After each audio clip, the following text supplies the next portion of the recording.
algunos de los participantes y seguramente se van a estar sumando más, pero para no postergar más el inicio de esta conferencia, que es de por demás interesante, dadas las circunstancias que estamos pasando, quiero hacer ya la presentación.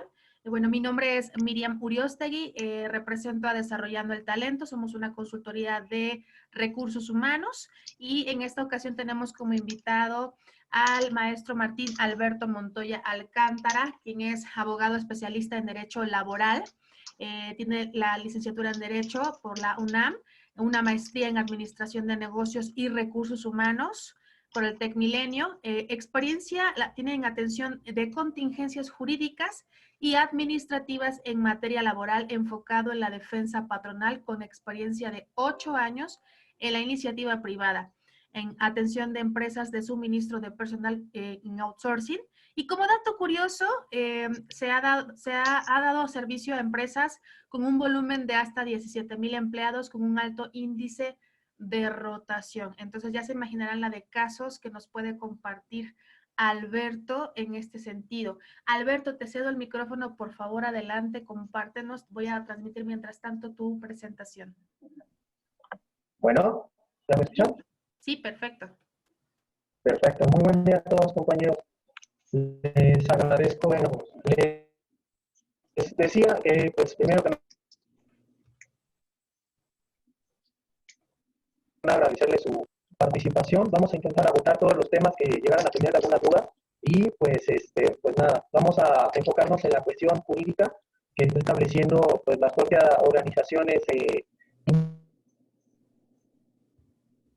involucradas en esto, particularmente la Secretaría de Trabajo y Previsión Social, aunado a lo que esté interviniendo en otras dependencias de carácter público como la Secretaría de Salud y el Instituto Mexicano del Seguro Social. ¿De acuerdo? Miriam, no sé si me puedas iniciar con las slides, por favor. Sí, ahí ven mi proyección. Sí. Sí la puedes ver. Ok, gracias, Jimena. Sí. Perfecto. Bueno, en nuestro segundo slide podemos identificar cuál es la intención que realmente tenemos para ejecutar esta presentación. Y el objetivo de esta presentación, pues, es más que nada definir estrategias de negocio en la cual podamos nosotros enfrentar las necesidades operativas que nos requieren nuestras empresas y decisiones de carácter legal que estamos sujetos a ejecutar como empleadores, ¿de acuerdo? El orden de dispersión de cada uno de los temas es con base a una estructura que hemos diseñado, que en su momento se va a dividir en tres esquemas principales. Uno, cuáles son las medidas de seguridad sanitaria que están establecidas por parte del gobierno. Posteriormente a ello, pues bueno, vamos a revisar cuáles son las condiciones en las cuales vamos a establecer como empresa nuestra operación. Y en su momento vamos a revisar qué va a ser el tratamiento que vamos a manejar a nivel laboral y a nivel de seguridad social. En general, esos son los tres temas que vamos a agotar y, pues bueno, podemos continuar con el siguiente slide, por favor. Miren. Claro. Muchas gracias. ¿De qué parte nuestra agencia que se estableció el 30 de marzo de este año? Esto se hizo mediante un decreto presidencial de establecimiento sanitario que tenemos que manejar nosotros como empleadores y como sociedad en general a partir de la emergencia sanitaria. Es muy importante que recalquemos que se definió esto mediante un Consejo de Salubridad General que está compuesto por diferentes secretarías de Estado, Secretaría de Economía, Secretaría de Finanzas, la Secretaría del Trabajo y particularmente la Secretaría de Salud. Hasta este momento no hay, si al final hay alguna duda puntual que se tenga que aclarar, pues la platicamos, ¿de acuerdo? De acuerdo, Alberto. Sí.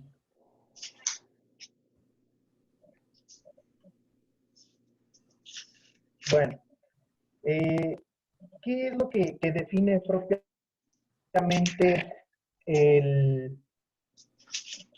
el acuerdo que se estableció. Prácticamente pues establecieron las medidas de carácter sanitario que vamos a estar sujetos de tratamiento respecto a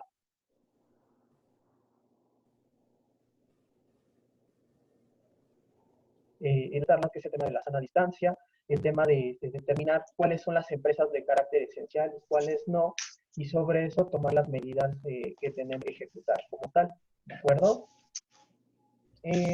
Miriam, no sé si me puedes apoyar a desplazarte a la slide número 6, por favor. Ok.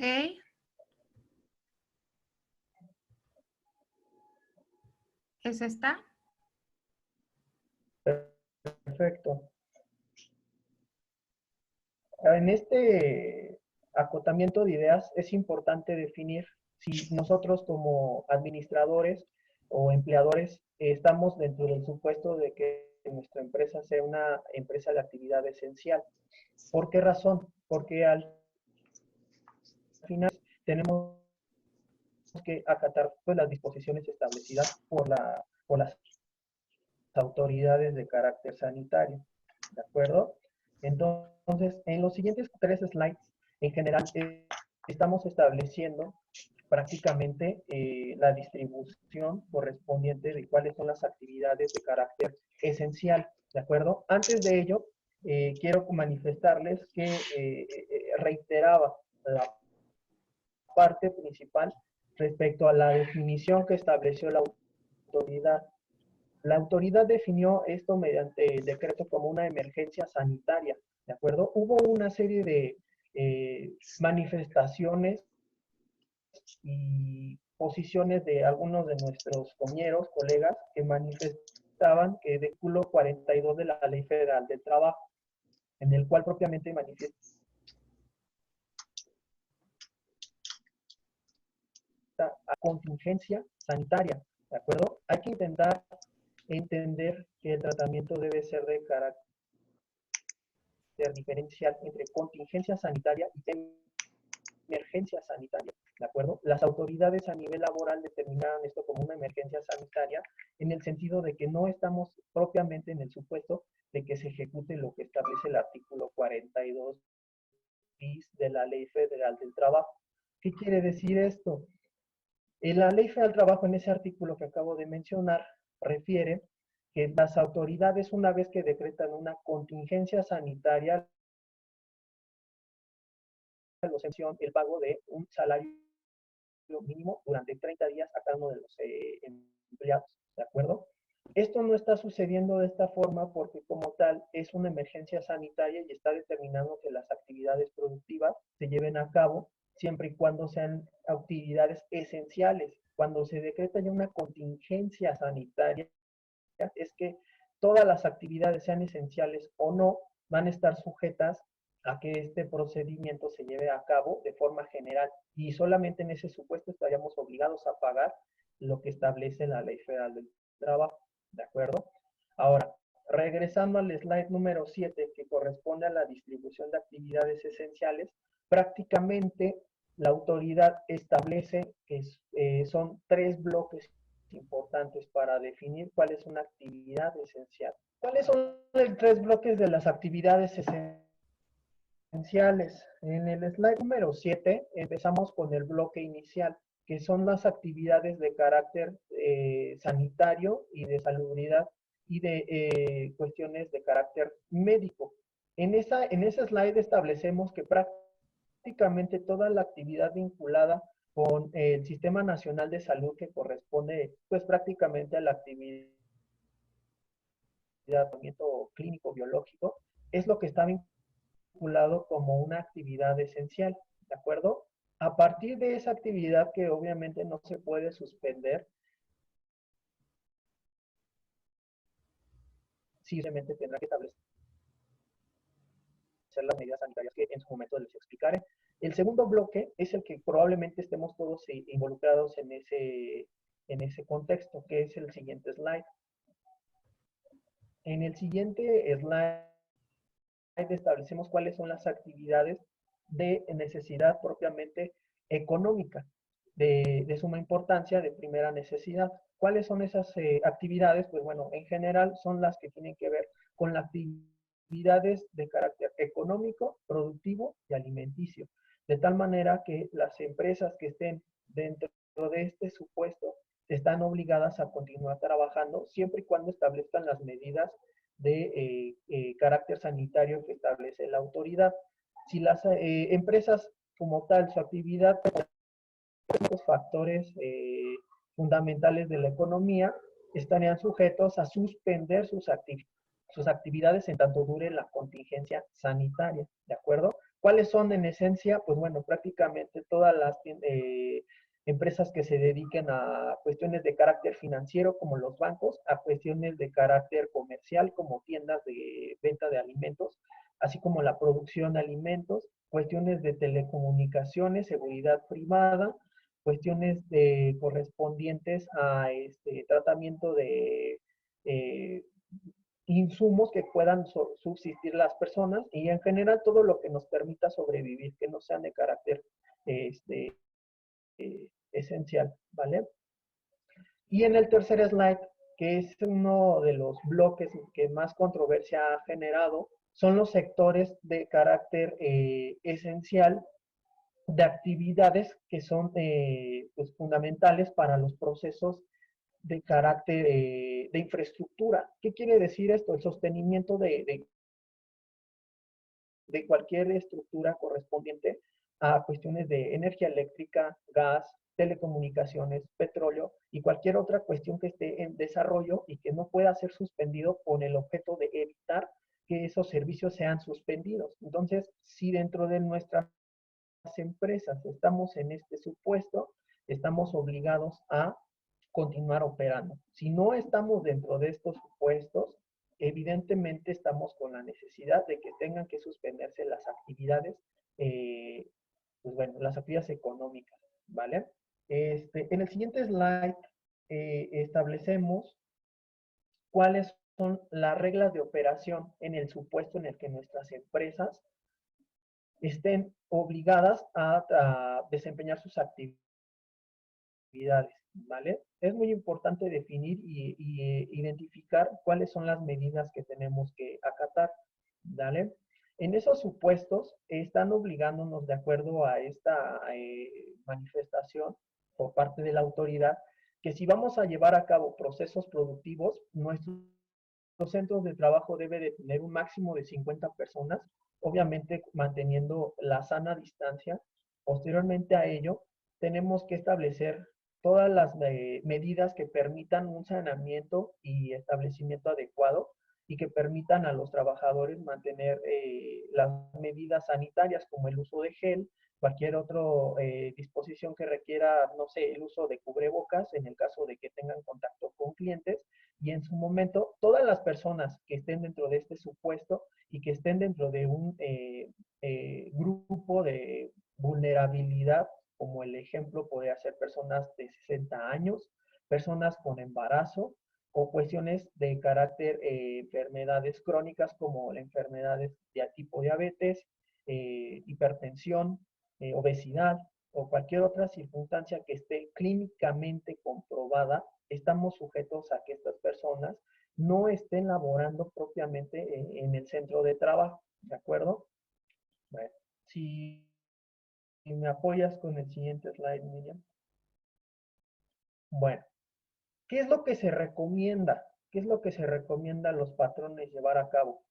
Se recomienda que dependiendo de la actividad productiva, si es posible que las personas que estén en estos supuestos o en su defecto se pueda hacer que todo el personal trabaje desde casa, esa es la medida idónea para que se puedan establecer el cumplimiento a lo que establece la autoridad, ¿no? Entonces, el primer punto esencial es que si tenemos nosotros la necesidad de operar una actividad laboral, estaríamos en el supuesto de que llevemos a cabo las actividades desde casa. Ese es el primer consejo que yo les daría.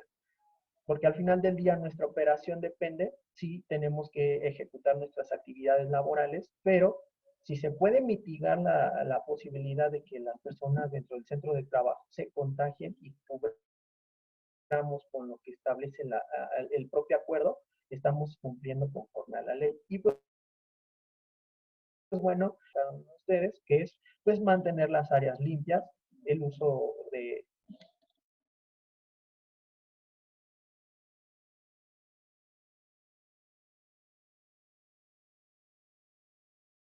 Entonces, estaba la medida esencial de todo esto es solicitar a los empleados que lleven a cabo sus procesos mediante home office, ¿de acuerdo?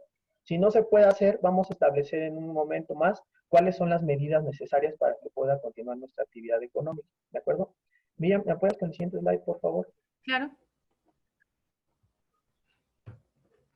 Ok, ¿qué es lo que hemos determinado como una estrategia adecuada? Hemos dividido esta estrategia en tres etapas. Uno es el plan de identificación, que es el que estamos mostrando en este momento con base a el planteamiento que se hizo el pasado 30 de marzo. En general, tenemos que identificar cuáles son dentro de nuestro grupo de, primero que nada, que estén dentro de un bloque de identificación susceptible de riesgo de contagio, que es lo que manifestaba hace un momento, personas mayores de 60 años, personas embarazadas, personas en condiciones de enfermedad crónico-degenerativo o cuestiones de carácter médico, que obviamente esté de cierta forma manifestado por el empleado, ¿vale? Ahora, tenemos que identificar también cuáles son las tareas y funciones que se pueden llevar a cabo desde casa y, pues bueno, tenemos que identificar los niveles de exposición para que podamos acordar o manifestar a los empleados cuáles son las actividades que es necesario que continúen trabajando y cuáles son las actividades que son susceptibles de posponerse, ¿de acuerdo? En el siguiente slide, Miriam, si me apoyas, por favor.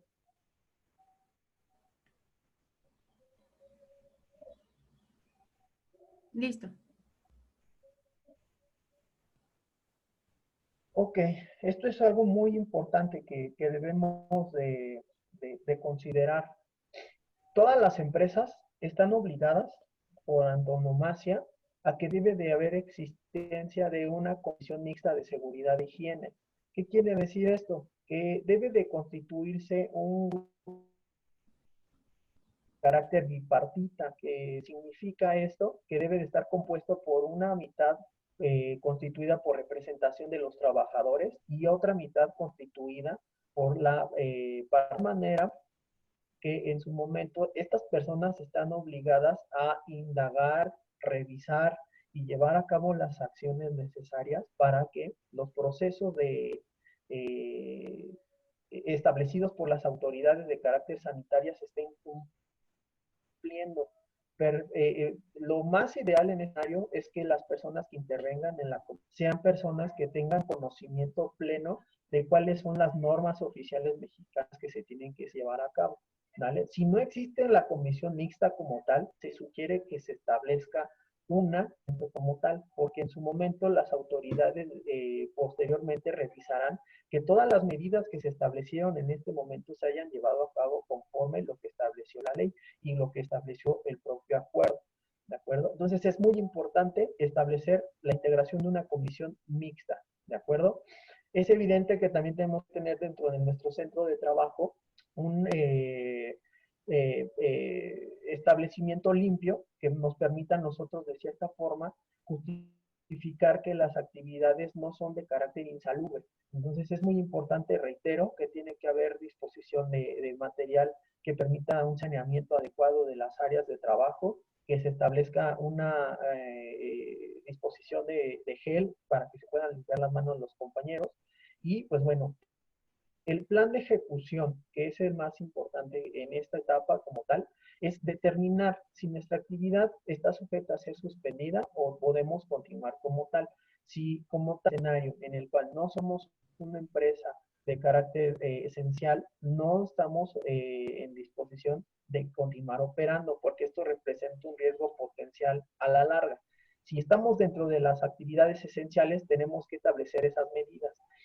En este punto, las autoridades no han establecido como tal una medida en específico de cuántas personas mínimo debe de operar, pero sí nos establece un máximo.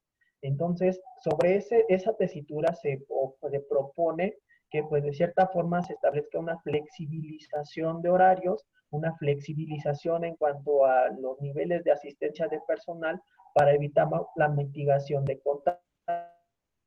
Me queda claro, no están llevando a cabo esta circunstancia porque la necesidad operativa no se los permite.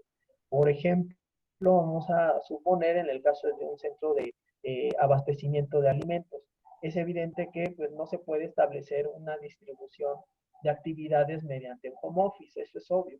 Entonces, lo que tendría que hacerse en ese centro de trabajo es determinar que si el grupo de empleados que trabajan ahí es de 30 personas, se puede mitigar el nivel de riesgo poniendo 15 personas un día y 15 personas el otro, como una medida sugerente, de tal manera de que se esté cubriendo la máxima que establece la ley y a su vez estemos evitando que el personal se esté contagiando, ¿de acuerdo? Obviamente tomando las medidas correspondientes, ¿vale? Miriam, ¿me apoyas con el siguiente slide, por favor? Claro. Ahora, esta es la parte esencial de esta presentación. ¿Cuáles son las implicaciones legales que nosotros como empleadores o administradores tenemos que llevar a cabo? Es muy importante reiterarles que no existe como tal una manifestación propiamente en la Ley Federal del Trabajo que nos obligue a llevar las medidas necesarias. Sin embargo, es importante que sobre las circunstancias en las cuales estamos viviendo, tenemos la obligación de dar cumplimiento a lo que propiamente la Ley Federal del Trabajo establece, aunado a las disposiciones de carácter internacional respecto a el respeto de los derechos humanos, ¿de acuerdo? En esencia, a partir del siguiente slide, vamos a revisar cada uno de estos puntos, ¿vale? Mira, ¿me apoyas con el siguiente slide? Sí, listo. Bueno, partamos de la idea de cuál es el origen de nuestras obligaciones de esta emergencia sanitaria. En primer lugar, está dispuesto, de acuerdo a la declaración de la Corte Internacional de carácter interamericana de derechos humanos, que si se establecen medidas de carácter sanitario, estas no deben de restringir el ejercicio y goce de los derechos constituidos por cada uno de los estados en carácter de derechos humanos. Y en el caso de que se llegue a llevar a cabo estas medidas, debe de ser de carácter temporal y debe de ser de carácter sistemático. Como ejemplo, en la violación, por así decirlo, de la irrupción de derechos humanos que actualmente estamos viviendo, podríamos establecer que se está irrumpiendo el derecho humano a la libertad de tránsito. ¿Por qué? Porque al final del día estamos sujetos a disposiciones que nos eximen a permanecer dentro de nuestros hogares, ¿no? Propiamente, si lo vemos en estricto sentido, si hay una violación de derechos humanos, pero tiene que ser congruente la restricción que establece el Estado en relación a las medidas que se requieren ejercer, ¿no? Entonces, en el siguiente slide, dentro de la declaración que estoy citando en este momento, establece que dentro de las medidas que debe de establecer cada una de las organizaciones que establece la intervención y ejecución de estas medidas, debe de per se continuar y preservar las fuentes de trabajo bajo las condiciones que establece la propia Ley Federal del Trabajo. Es decir, no pueden violarse ni mitigar ni eliminar cualquier contenido. Al final del día, esto se representaría una violación de derechos humanos a los trabajadores. Entonces, como tal, esta es una disposición de carácter internacional y como tal la propia Constitución reconoce en los primeros 3 artículos, requiere que se le dé cumplimiento y reconocimiento pleno a los derechos humanos que están establecidos por las instituciones internacionales, ¿vale? Entonces, de primera mano, el hecho de que se le tiene que respetar las condiciones y prestaciones laborales es establecido como un derecho humano. Y el deber ser es que se les debe de respetar las contestaciones que han ganado los trabajadores, ¿vale? Entonces, en la siguiente slide establecemos cuáles son las obligaciones establecidas en la Ley Federal del Trabajo, que están propiamente establecidos en el artículo 132, las obligaciones de carácter patronal. Le comentaba hace unos días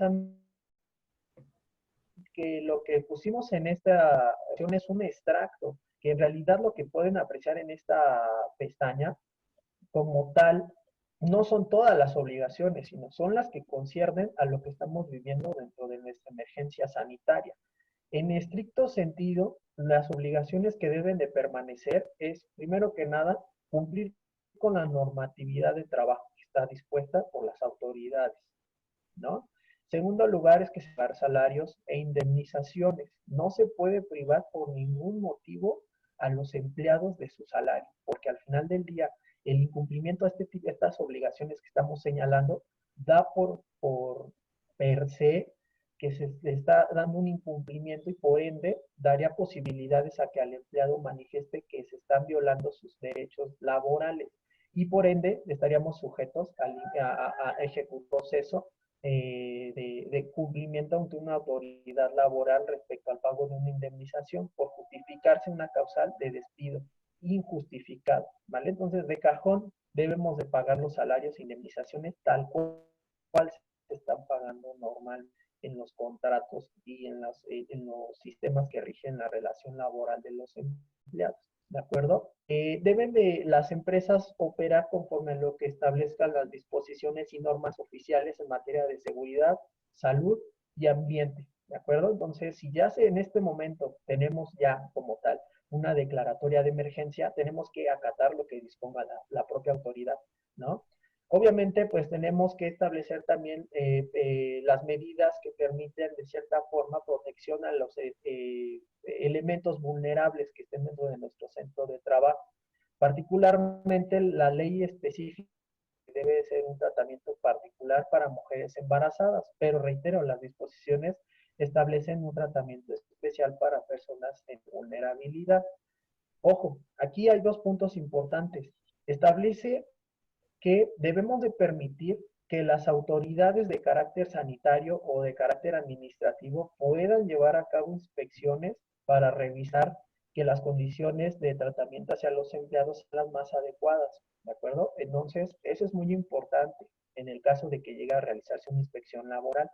Y pues bueno, dar por cumplimiento a las disposiciones que establece la propia autoridad. Evidentemente, en sentido contrario, las prohibiciones patronales que establece, pues es que no podamos nosotros de cierta forma ejecutar o disminuir los derechos adquiridos por los trabajadores y justamente la ley no lo establece, pero si estamos en una etapa de emergencia sanitaria, todos los procesos de desvinculación de empleados se pueden considerar como un despido injustificado. Entonces es muy importante tomar en cuenta esto para que, pues, con base a las medidas que ustedes estén llevando a cabo para llevar a las desvinculaciones de su personal, tomar en cuenta que, de acuerdo a la declaratoria, todos los procesos de desvinculación que se lleven a cabo dentro de esta etapa establecida por la autoridad se van a calificar como despidos injustificados, ¿vale? En el siguiente slide, por favor, Miriam. Claro.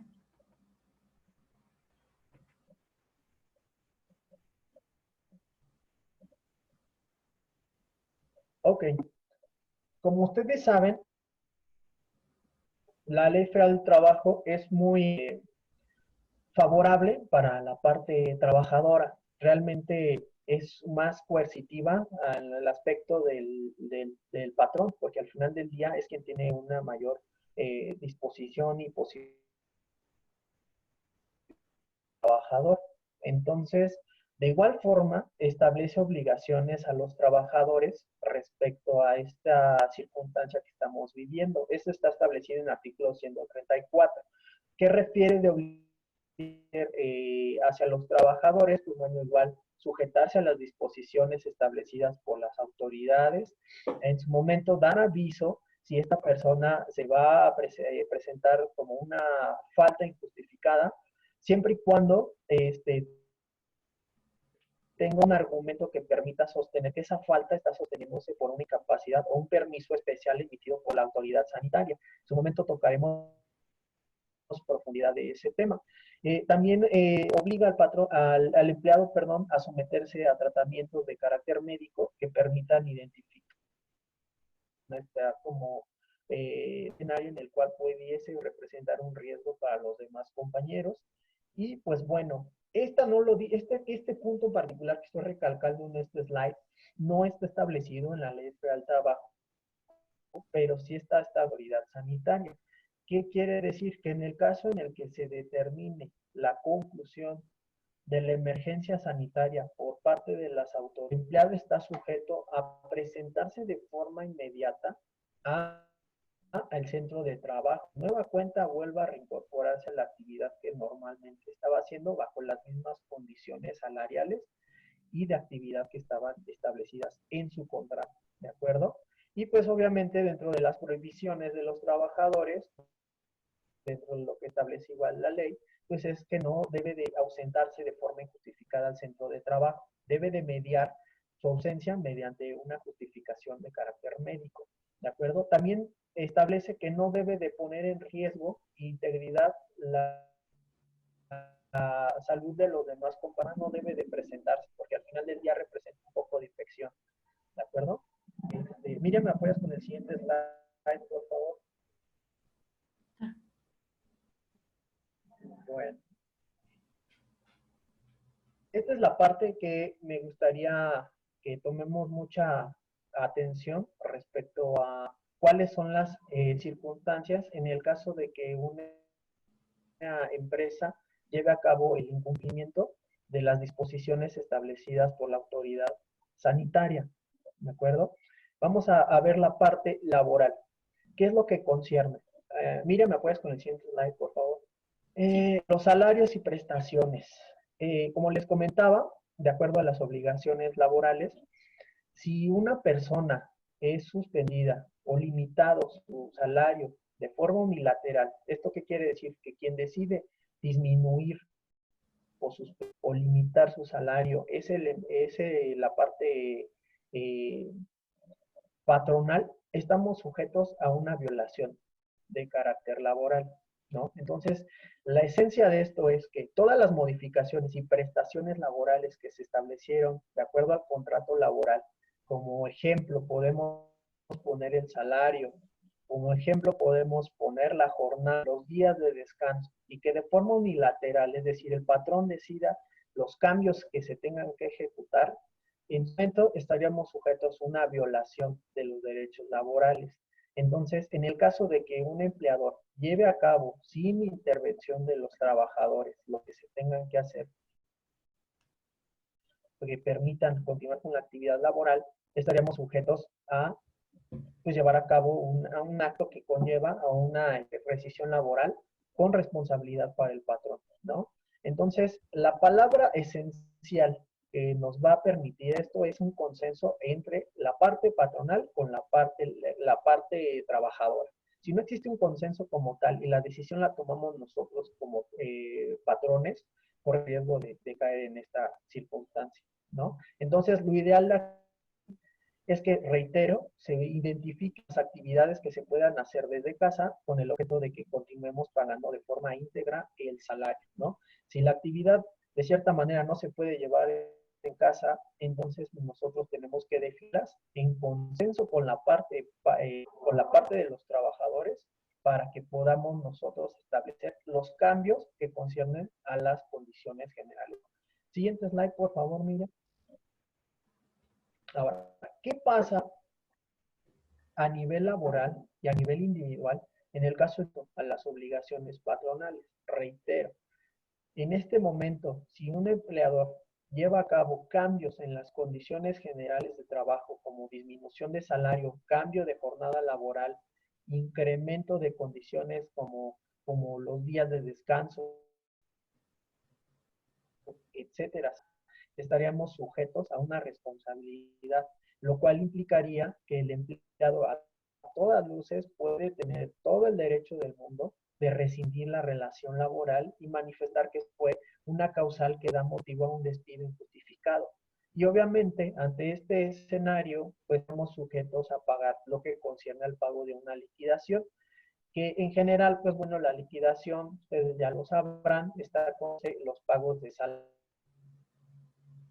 salarios de vengados, vacaciones, saldo y adicional a ello se tiene que pagar lo concerniente a la prima de antigüedad, que es equivalente a 12 días por cada año trabajado, y por lo menos se les debe de establecer un pago de una indemnización de 3 meses o 90 días.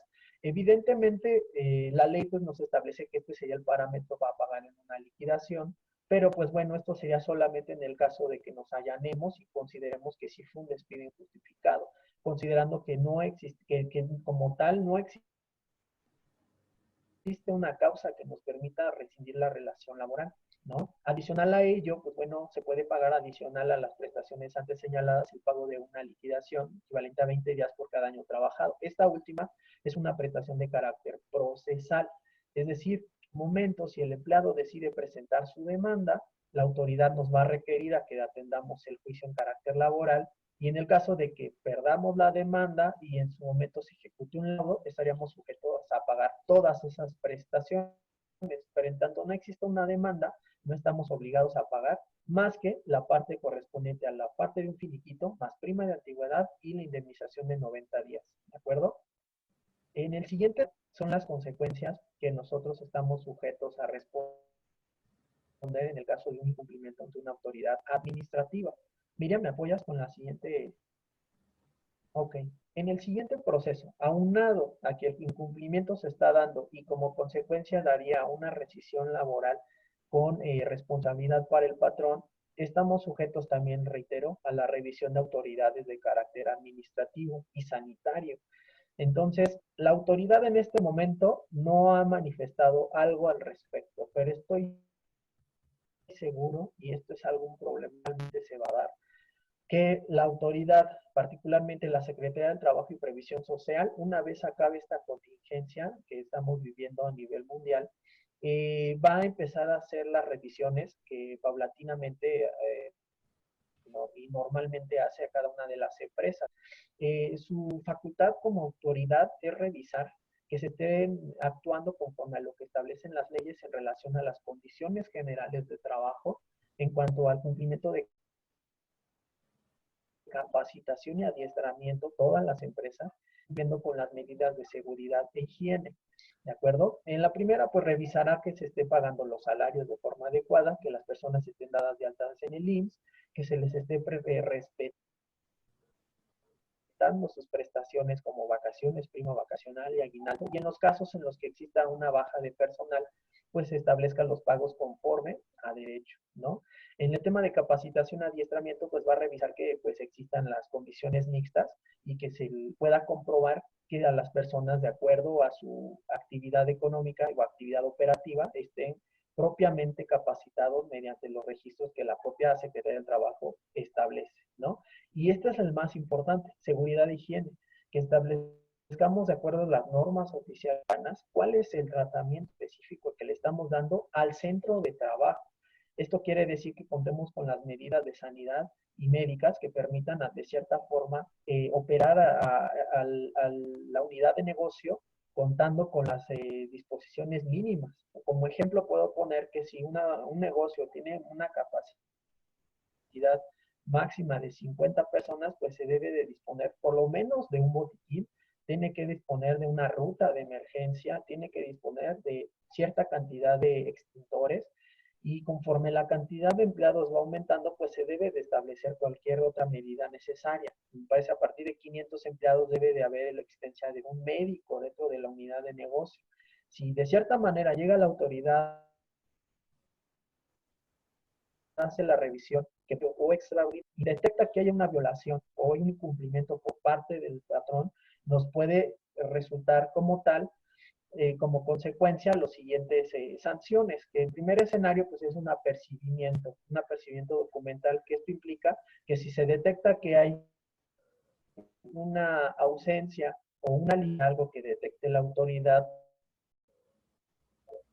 y identificará que se haya resarcido el daño o se haya cubierto la parte que quedó pendiente, ¿no? Si en el dado caso la autoridad detecta que la parte patronal no cumplió como tal, entonces está sujeta a establecer una multa, una sanción de carácter económico con cada uno de los actos de violación que se haya determinado después de la revisión como tal, ¿no? Posteriormente a ello, si la autoridad determina prudente, va a determinar la aplicación de sellos de suspensión de actividades en el caso de que, aparte de que esté irrumpiendo las condiciones laborales de los empleados, ponen no solo la unidad de negocio, sino también el entorno, que en el caso que la violación sea muy grave, estaríamos sujetos a sellos de clausura. Y obviamente esto pues ya de cierta forma limitaría que la actividad se lleve a cabo, ¿no? Y estaría pues de cierta forma constriñéndonos a que se lleven procesos de carácter administrativo con la autoridad, ¿no? Entonces, para evitar llegar a esos puntos, el punto esencial es dar cumplimiento cabal a lo que establece la propia Ley Federal de Trabajo, como si esta situación no existiera, ¿no? De tal manera que si se les tiene que pagar salario íntegro, se les tiene que pagar, ¿no? Entonces, en este siguiente slide, la palabra esencial de esto es la conciliación, ¿no? Me van a preguntar, y me han hecho mención muchos de mis colegas, haciendo mención de, bueno, pues si estamos obligados, nosotros nos va a golpear económicamente, y esto es natural, es obvio, de cierta forma nos va a afectar también a nosotros como administradores, como empleadores, porque la actividad económica se sostiene pues prácticamente de lo que hacen los empleados. Entonces, eso también le queda claro a la autoridad. Entonces, como tal, te dice que en la medida de lo posible, cumple. Y si en el dado caso no puedes cumplir, pues llega a un consenso con tus empleados.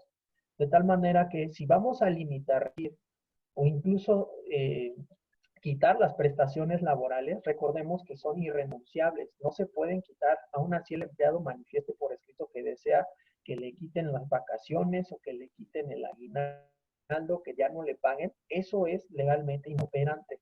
Entonces, ¿qué es lo que se debe de establecer? Identificar primero cuál es el sistema o régimen que regula la relación laboral con los empleados. Esto quiere decir que los empleados pueden estar regidos por contratos individuales de trabajo o en su defecto contratos colectivos de trabajo. En el caso de que sean contratos,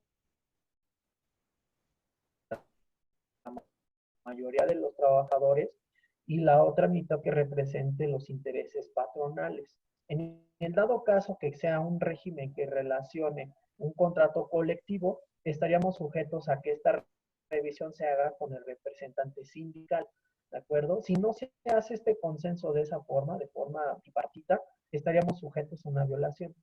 ¿Qué se puede establecer en esta circunstancia bilateral? Pues bueno, la modificación de condiciones laborales a nivel salarial, es decir, si las personas van a recibir un salario inferior al que perciben de acuerdo a su nómina ordinaria, pues estaríamos sujetos a que se establezca por escrito que hay un consenso en el que se va a limitar el salario siempre y cuando también se limite la jornada laboral.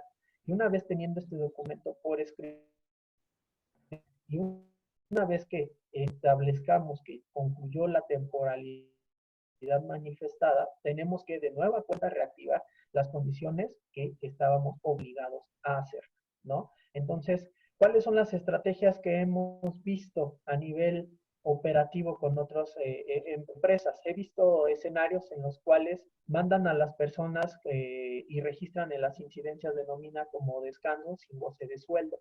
Hay otras cosas que les ponen permisos sin goce de sueldo, incluso les llegan a poner faltas justificadas, ¿no? He llegado a ver documentos que emiten de forma muy aventurada, en el cual refieren que están manifestando que era una suspensión de actividades laborales y que el empleado firma de conformidad, ¿no? Entonces, si todo esto está dispuesto en un documento que de forma bipartita se haya establecido de esta manera, puede tener cierta validez en el caso de que lo manifiesta ante alguna autoridad, ¿no? Entonces, reitero, debe de haber un proceso de conciliación y en el cual establezcan de forma. Continuamos con el siguiente slide, por favor.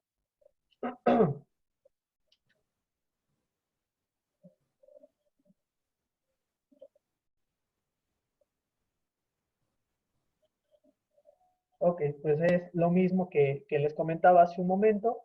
Debe de ser por escrito las modificaciones que hemos establecido. Las incidencias en las nóminas deben de ser de tal manera de que estas personas, si se les va a establecer algún registro como permiso sin goce de sueldo, faltas con justificación, etcétera, deben de estar constituidas en los recibos de nómina como tal. Se está regiendo prácticamente la justificación del por qué no se está pagando ese salario, pero es muy importante que debe de permanecer el registro de alta en el IMSS.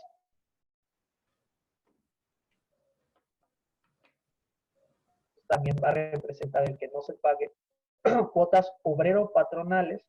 Eso sí implica una responsabilidad adicional a la laboral, ¿no? Entonces debe de estar congruente la incidencia registrada en la nómina con la acción que estamos nosotros intentando mitigar.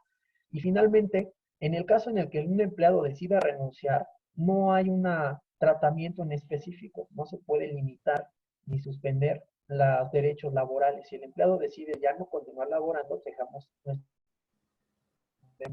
a dar la baja tanto en la nómina como en el IMSS, ¿no? Entonces, en este caso no hay ninguna restricción, ¿vale? Continuamos con el siguiente slide, por favor.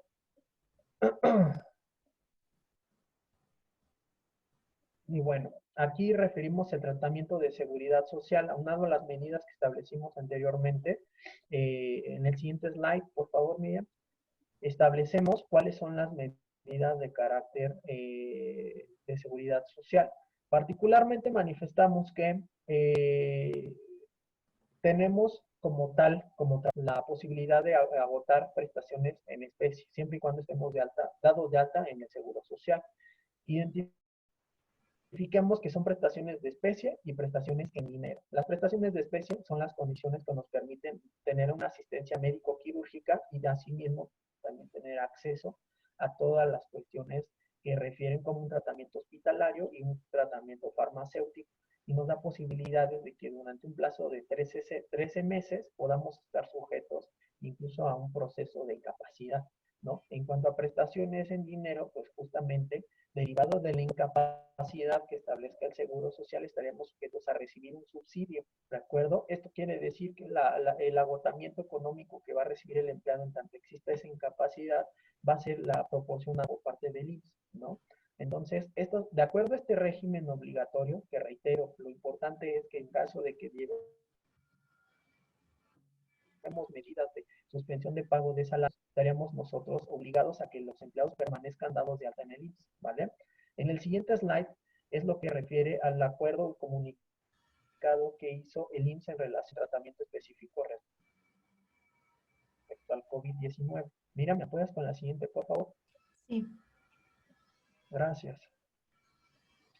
Bueno, aquí hay algo histórico que se ha llevado a cabo, que nunca había sucedido, que el IMSS está permitiendo a partir del día 25 de marzo, con base a lo que estableció el Consejo Técnico del propio instituto, una circular en la cual estableció que con base a las medidas de sana distancia que ha establecido el propio gobierno, estableció que los trabajadores pueden solicitar por vía electrónica un permiso especial que le permita limitar su participación en las actividades laborales. ¿Cómo se puede llevar a cabo? Pues el viral es muy sencillo. El empleado entra al portal del IMSS, lleva a cabo el llenado de un cuestionario estableciendo pues vaya el cuadro sintomático que presenta la unidad médico familiar.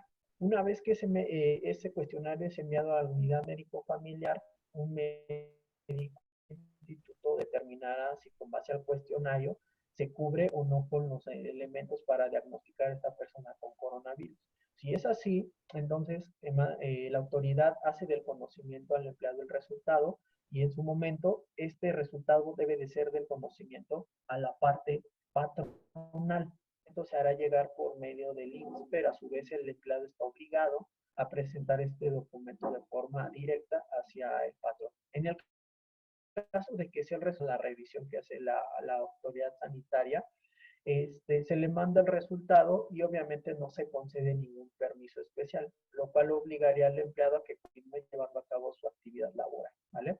Continuamos con el siguiente slide, por favor.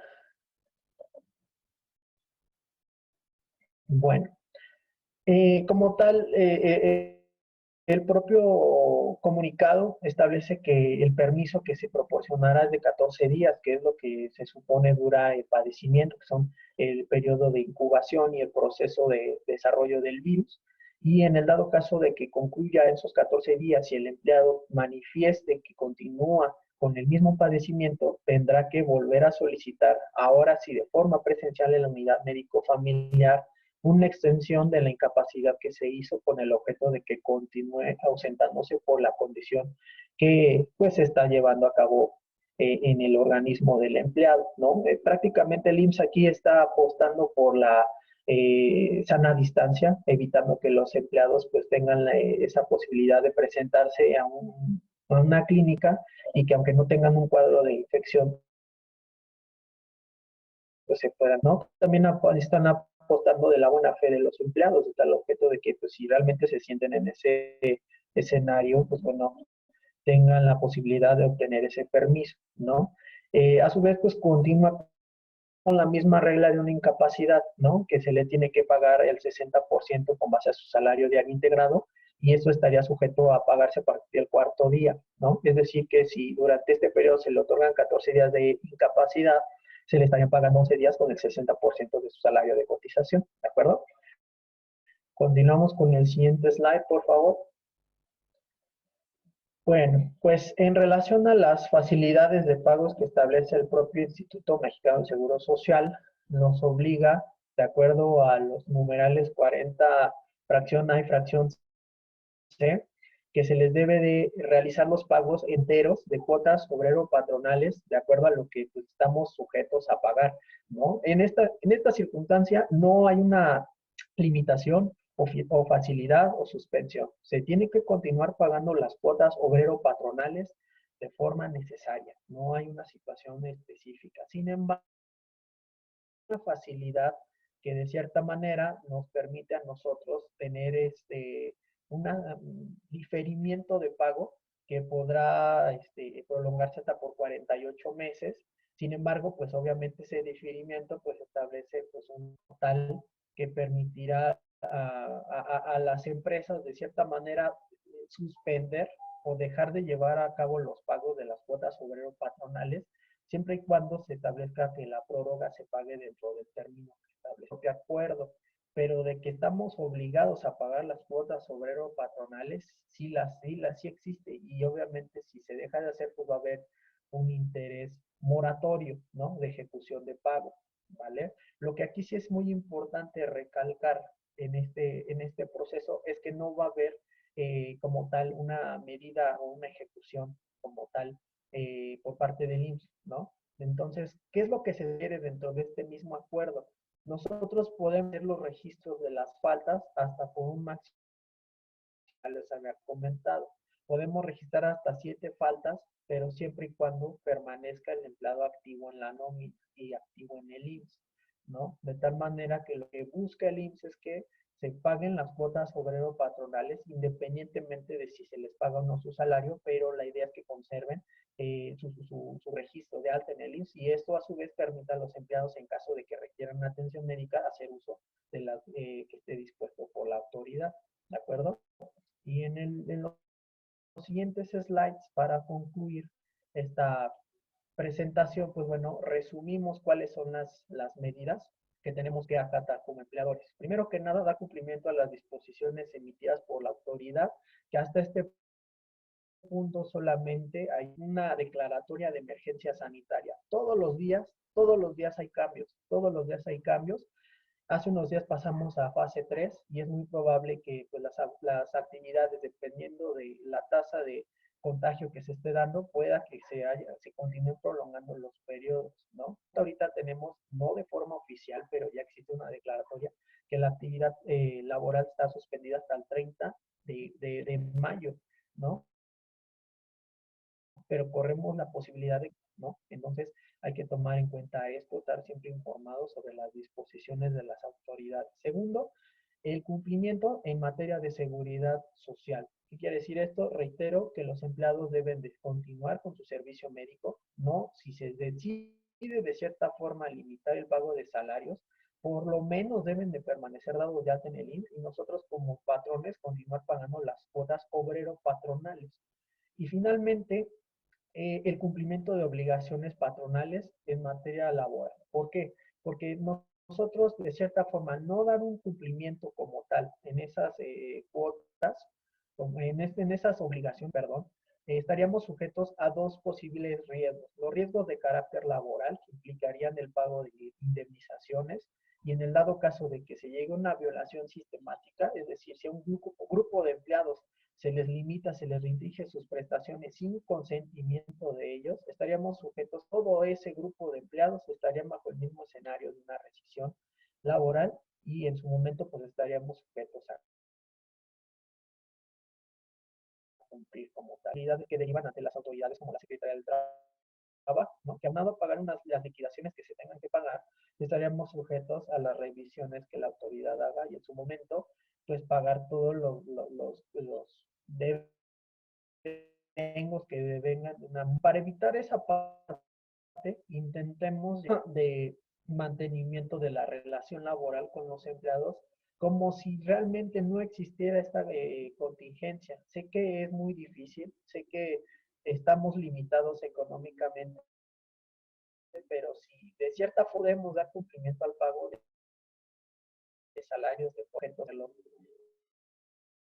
pues de una forma consensuada con los trabajadores. Ahora, para concluir, quiero manifestarles lo que ha establecido la propia Secretaría del Trabajo en relación a la estadística de cuáles son los números que actualmente estamos viviendo hoy en día.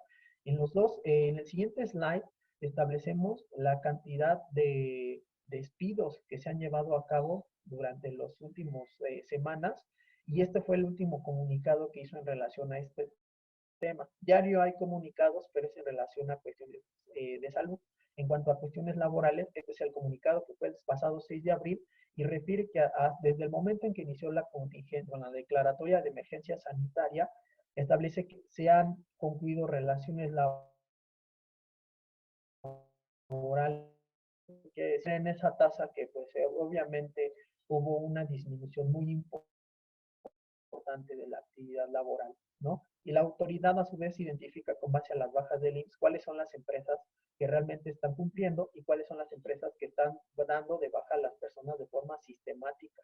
Entonces es muy importante, reitero, que para que la autoridad determine quién está cumpliendo y quién no, toma como base inicial los resultados que está arrojando el IMSS en cuanto a altas y bajas, ¿no? Entonces ahí es donde está obteniendo. Y de esa cantidad de personas, el 62% representa que como no estuvieron sujetos a una cotización mínima de por lo menos 3 meses ante utilidad del periodo de prórroga de 2 semanas, de 8 semanas más, de 2 meses, ¿no? Esto quiere decir que si se fueron dados de baja y no tenían la antigüedad mínima de cotización ante el IMSS, pues obviamente también perdieron las prestaciones de seguridad social que están sujetos a recibir en caso de una rescisión laboral, ¿no? Entonces, el escenario realmente va a incrementar, lo sé, y que al final del día, en el siguiente slide establecemos cuáles son las entidades federativas a nivel nacional que tienen mayor carga de despidos a nivel nacional. En general, la concentración de despidos más fuerte es en la metropolitana. Miriam, en el siguiente slide, por favor. En la parte de la región centro, que está constituido por la Ciudad de México y el Estado de México, concentra prácticamente vaya, el nivel más alto de despidos como tal. Pero también podemos ubicar que en el estado de Quintana Roo, propiamente en la Riviera Maya, es en donde también se dieron a cabo los procesos más altos de despido. Esto es muy lógico, porque ahí es en donde se sustenta la actividad económica respecto a la actividad turística. Entonces, por ende, pues muchas de esas actividades que se sostenían de esa manera, pues se perdieron. Y a su vez también los estados del norte, como Tamaulipas, particularmente también representa una carga importante de pérdida de empleo. ¿Por qué? Porque esa es una zona de carácter industrial en Estados Unidos. Al restringir los accesos de carácter comercial, pues obviamente también no hay posibilidades de que estas empresas continúen, ¿no? Entonces, reitero, lo que es importante aquí es que no entremos dentro de esta estadística, dentro de la estadística con el objeto de que después no sea señalada para hacer revisiones posteriores y a su vez evitemos una sanción, ¿no? Entonces, sé que el panorama es muy complicado para nosotros como empleadores y también para nuestras familias, pero pues bueno, quise citar en este último slide, pues bueno, una frase que estableció Martin Luther King, que pues bueno, dice así: debemos aceptar la decepción finita, pero nunca esto, al menos a mi parecer, que a pesar de que esta situación a nivel económico no va a ser favorable, de esta forma tenemos que apretar el cinturón administradores y que de cierta forma representa esto también un riesgo para nosotros, el hecho de que no demos cumplimiento a lo que establezca la autoridad, pues tenemos que ser objetivos y buscar la manera en que si se llevan a limitar los procesos, pues llevemos un consenso como tal. Esas son las fuentes bibliográficas por si desean consultar y pues bueno, esos son mis datos, ¿no? Entonces, si desean podemos iniciar una sesión de preguntas y respuestas y con mucho gusto cualquier cosa que se agote aquí o posteriormente tengan alguna duda, están a la mano mis datos para que podamos revisarlos puntualmente.